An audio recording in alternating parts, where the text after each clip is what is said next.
From the beginning of time, God has given certain men on earth power and authority to act as his representatives and carry out his work. These men were chosen by God and ordained to his holy priesthood. The ancient prophets, such as Adam, Abraham, Moses, and Aaron, were given this special priesthood authority, the authority to act in the name of God.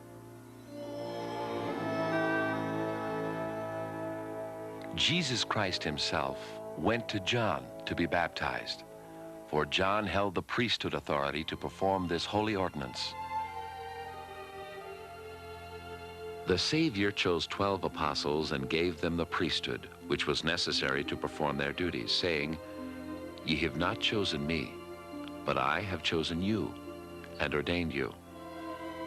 After his crucifixion, this divine authority remained with his apostles. Peter, James, and John, having received the keys of the kingdom, became the head of Christ's church. But following the death of the apostles, there was an apostasy. This priesthood authority was lost, and the world fell into spiritual darkness and confusion. Many churches evolved, each interpreting the scriptures and performing ordinances according to their own understanding, but without divine authority. Then in 1820, a 14-year-old boy, Joseph Smith, sought seclusion in a grove of trees that he might ask God which of all the many churches was right. His humble prayer was answered with a marvelous manifestation.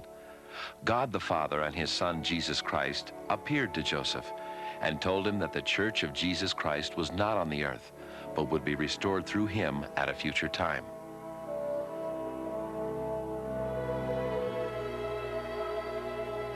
As part of this restoration, a heavenly messenger delivered to Joseph an ancient scripture engraved on metal plates. It contained the teachings of the Savior to the early inhabitants of the Americas. From these plates, the Book of Mormon was translated. The Book of Mormon and the Bible stand together as witnesses that Jesus is the Christ. This is the story of the restoration of God's sacred priesthood authority and the return of the Church of Jesus Christ to the earth.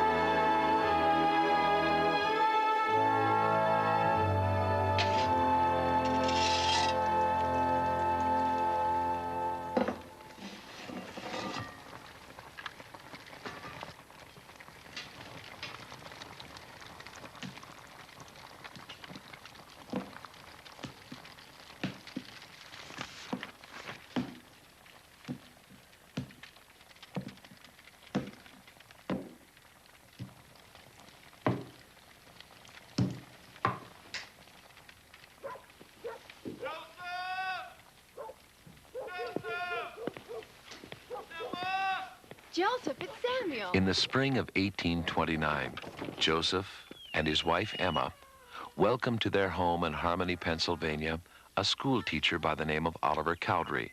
He had been brought to Harmony by Joseph's brother Samuel because he was anxious to meet the prophet. Joseph, who was at that time translating a portion of the Book of Mormon, was in need of a scribe. I obtained the plates from an angel of the Lord. They contain the fullness of the gospel of Jesus Christ. Then just how can I be of service to you? I'd like you to be my scribe. Oliver became convinced of the truthfulness and importance of Joseph's work and agreed to help him. And he gave unto them power to baptize. And he said unto them, On this wise shall ye baptize, and there shall be no disputations among you. He gave unto them the power to While baptize. translating the ancient record, Joseph came upon a passage in which the need for baptism for the remission of sins by one holding authority was mentioned. Yet the Lord tells us that we must be baptized for the remission of sins. Having a desire for further understanding of this important ordinance, he and Oliver decided to inquire of the Lord.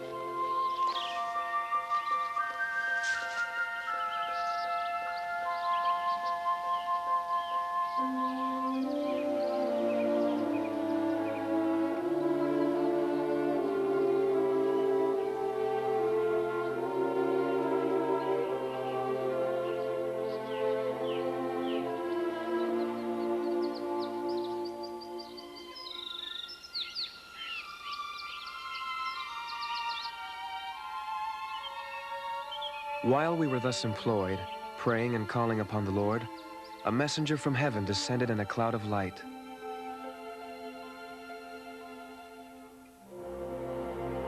I am your fellow servant. My name is John, the same that is called John the Baptist in the New Testament.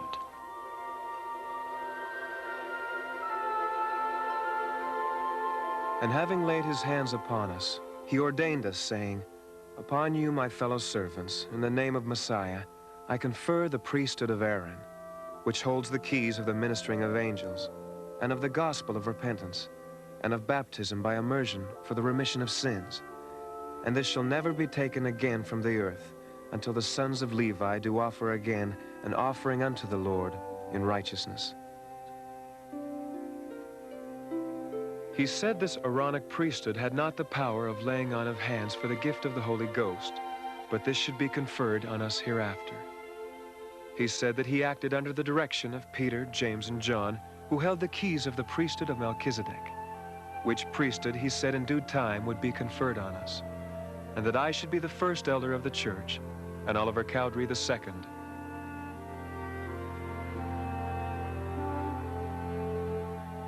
And he commanded us to go and be baptized, and gave us directions that I should baptize Oliver Cowdery, and that afterwards he should baptize me. Oliver Cowdery, having been commissioned of Jesus Christ, I baptize you in the name of the Father, and of the Son, and of the Holy Ghost. Amen. Amen.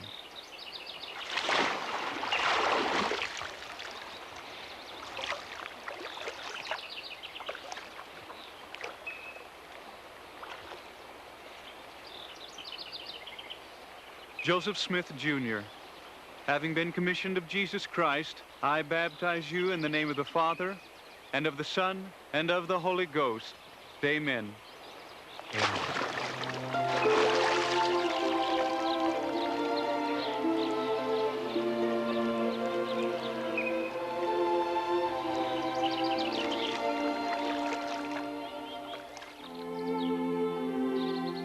Oliver Cowdery. After having received authority from John the Baptist and having been baptized for the remission of their sins, Joseph and Oliver then proceeded to ordain each other to the Aaronic priesthood, as they had been commanded to do. The restoration of divine authority to the earth had begun. Joseph and Oliver now held the Aaronic priesthood, which authorized them to baptize in the name of the Savior for the remission of sins. And surely there could not be a happier people among all the people who had been created by the hand of God.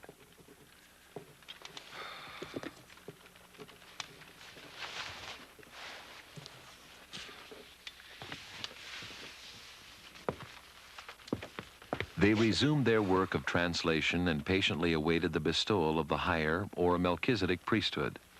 This sacred event took place in the banks of the Susquehanna River. Acting under the direction of Jesus Christ, Peter, James, and John conferred upon them the Melchizedek priesthood, ordaining them to the holy apostleship to be special witnesses of the Savior.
Because of rising persecution in Harmony, Pennsylvania, Joseph and Oliver continued the translation of the Book of Mormon in the home of Peter Whitmer in Fayette, New York.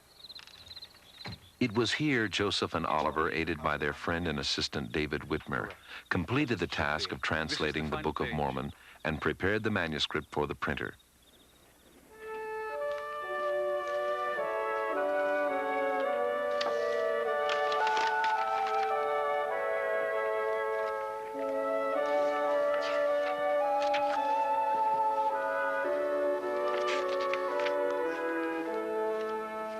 The publication of the Book of Mormon increased Joseph's desire to use the priesthood authority he had been given to organize the Church of Jesus Christ.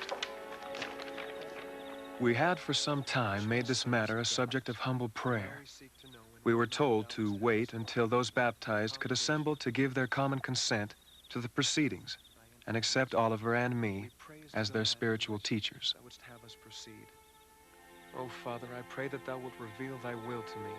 Thy people need a church and an organization, as thou hast said, to build upon Christ, who is our cornerstone. How shall we proceed, Father? What manner of church wouldst thou have us establish? What? Then, in the spring of 1830, Joseph received important instructions from the Lord concerning the manner in which the church was to be organized. Joseph was also told on which date the meeting to organize the church was to be held.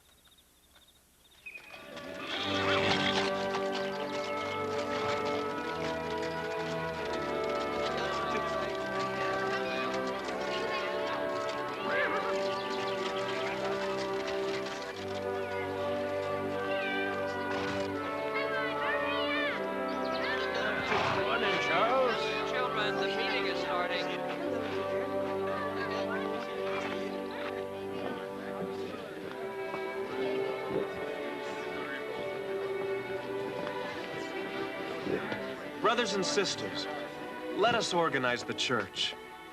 The Lord has called us here today, April the 6th, 1830, to organize the Church of Jesus Christ.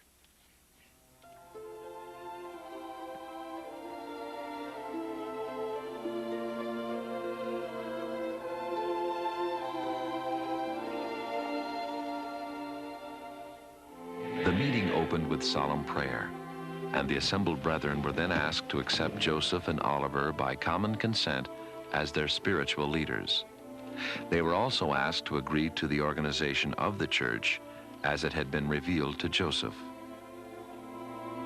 Oliver Cowdery, in the name of Jesus Christ, and by the Then authority Joseph laid his hands upon Oliver Cowdery and ordained him an elder of the church, after which Oliver ordained Joseph to the same calling.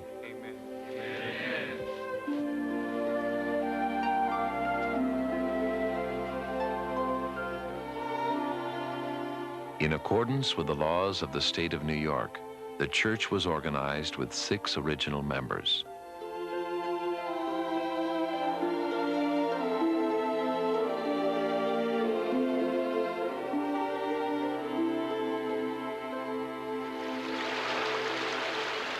During the course of the day, those who had previously been baptized for the remission of sins were rebaptized to become members of Christ's church.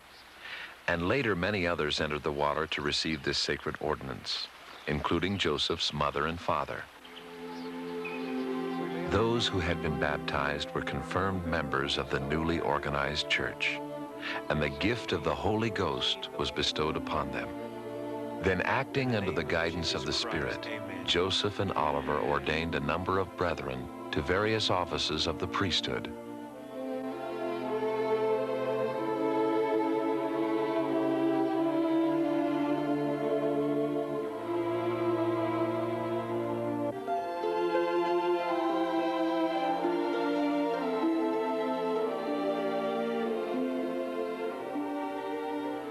While the church was still assembled, a revelation was received in which the Lord said to the prophet Joseph, Behold, Behold, there shall be a record kept among you, and in it thou shalt be called a seer, a translator, a prophet, an apostle of Jesus Christ, an elder of the church. And speaking to the church about their prophet, the Lord proclaimed, Thou shalt give heed unto all his words and commandments, which he shall give unto you, for his words ye shall receive, as if from my own mouth.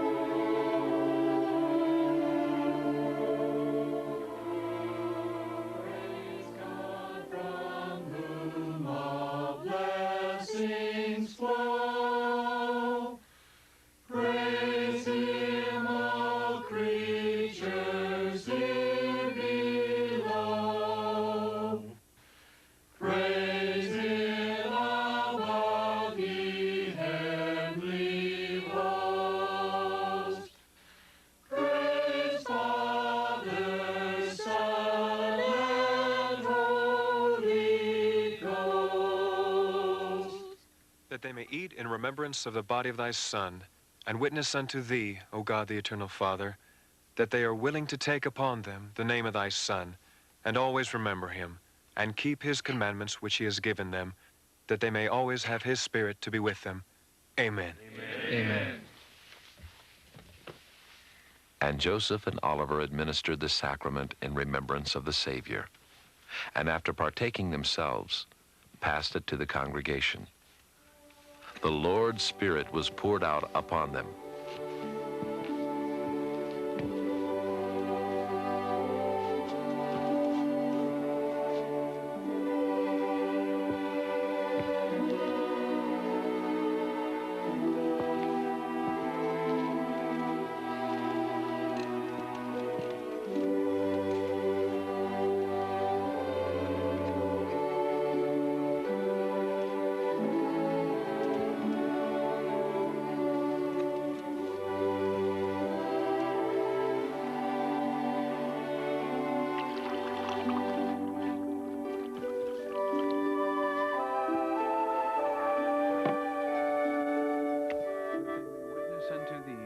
The eternal Father, that they do always remember him, that they may have his Spirit to be with them.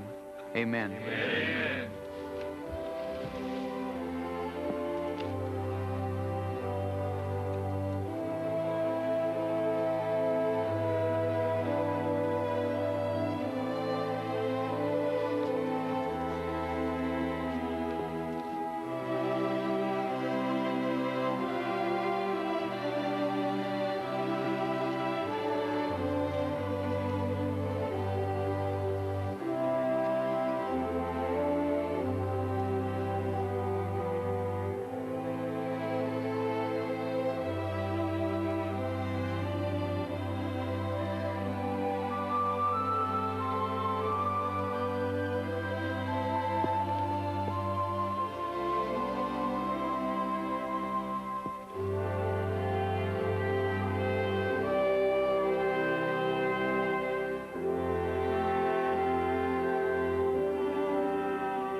We concluded the events of that day with the pleasing knowledge that we were now individually members of the Church of Jesus Christ, organized in accordance with the commandments and revelations given by him in these last days, as well as according to the order of the Church as recorded in the New Testament.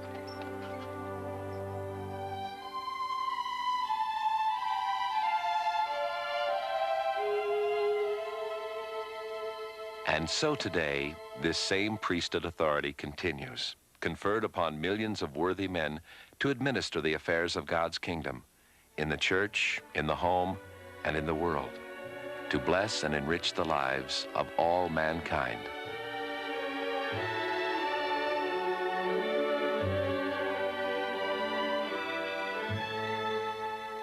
Go ye therefore and teach all nations, baptizing them in the name of the Father, and of the Son, and of the Holy Ghost, teaching them to observe all things whatsoever I have commanded you.